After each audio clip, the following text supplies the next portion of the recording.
On the 27th of January 2024, Kenyans showed up in thousands for the End Femicide in Kenya nationwide march, which was inspired by the fact that in less than 3 weeks into the new year, over 15 different cases of Kenyan women murdered in cold blood were publicized. During the march, Esther Passaris, a Kenyan woman representative, showed up and was harshly booed off by the crowd, with people shouting loudly and in unison, "Shame on you, go back home," and "Where were you?"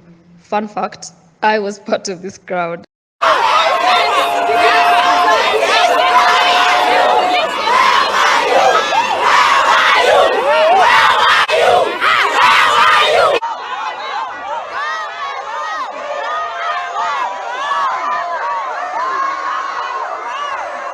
Mind you, this was just one day after President Ruto was also booed in Meru County. Safe to say, Kenyans are tired of incompetency from their leaders. As Twitter activist Gabriel Oguda says, the fear is gone and the clouds are gathering. If you live under a rock, you might be wondering, why was she booed?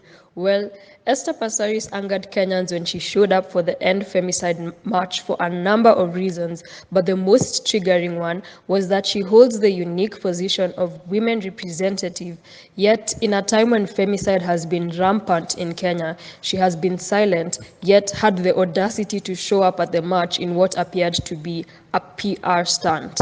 In fact, this was her response to a Kenyan who asked her about what her thoughts were on the ongoing femicide in Kenya just a few days before the march. In her response, she said, "Those with ears hear, those with eyes see, those with mouths taste, blah, blah, blah, those who snooze lose, those who ask dumb questions get smart answers." So she was basically telling the person who tweeted this that that was a dumb question. What? So when Esther Passaris showed up at the End Femicide march, it was clear to the protesters that this was a PR stunt and no one was having it. She was met with the harsh retaliation from the crowd.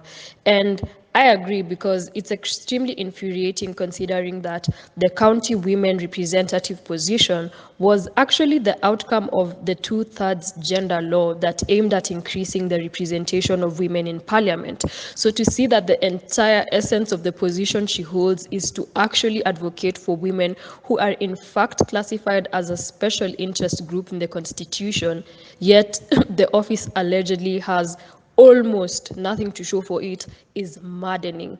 But you know, for those who suggest that the removal of this position will actually solve things, I don't agree, because like a Twitter user said, if you're scrapping meaningless positions in government, we might as well start with the presidency. And then to make matters worse, Passaris was recently on the wrong side of Kenyan history when less than a year before she partook in voting in favor of a highly contentious finance bill, which actually disproportionately affects women by introducing so many discriminatory taxes. So not only was she not doing enough for women, she was actually working against them.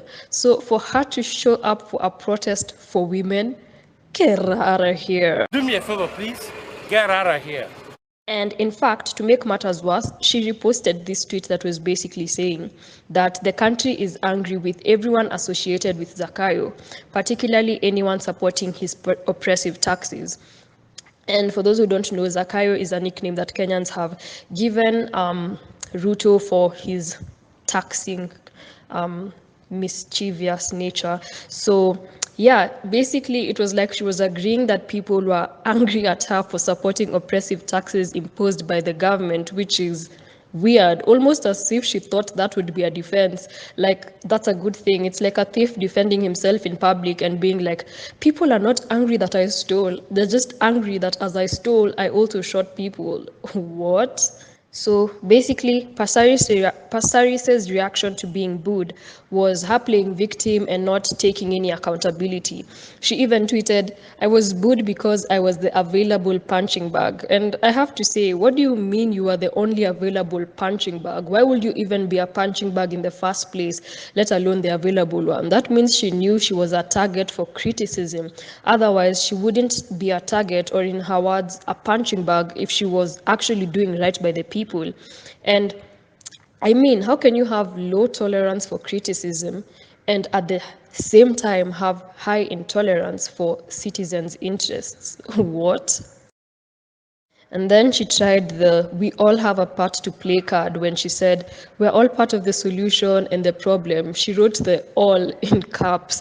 And even if that were true, people like Passaris are more part of the problem than others because she actually has the power and resources to do something as compared to us who are marching in the streets.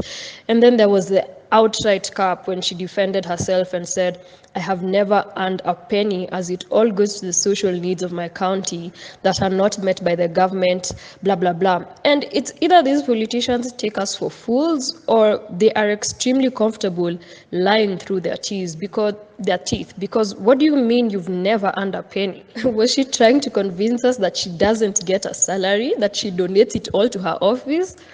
Girl! But booing these politicians actually gets to them because they have extremely fragile egos. Just see how wounded she was in her response to a Kenyan that was celebrating her booing on Twitter. She said, "You must have a really boring life if the best thing you've done in a long time was booing me. Hashtag get a life. Lol."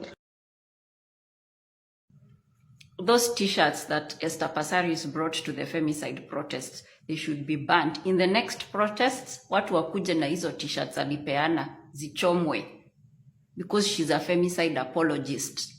How do you give t-shirts and water and then you start insulting the women and saying you have given us t-shirts and water? The t-shirts and water you bought using taxpayers' money. You are not doing us a favor giving us the t-shirts and the water. As for calling Nairobi women boring and saying they do not have a life, those boring Nairobi women have voted for you twice. The life you purport to have, you have it because these boring Nairobi women voted for you. Can we even talk about how offensive your silence has been? Some of these gruesome murders have happened in your area of jurisdiction and you've been quiet about it. You are in your position to offer solutions, to draft policy, to insist on the implementation of law, to help draft and write laws that can actually prevent some of these things from happening. You would not be needing to bring us t-shirts and water in a protest if you are doing your job. We would not need to go for marches if these leaders were doing their jobs, you included. You would not be needing to do us this big favor of bringing those t-shirts and bringing that water. Or is it that because these women who are being killed do not come from wealth or do not come from money or do not come from backgrounds that can be respected? Is that the reason why you have been quiet? You could do more than giving t-shirts and water. You could condole the families that have lost their daughters. You could release press statements because silence means support. You are affirming the murderers. You are propagating femicide by being quiet. Because why are you quiet? And then the one time you finally speak, you start saying you gave us t-shirts? You gave us t-shirts.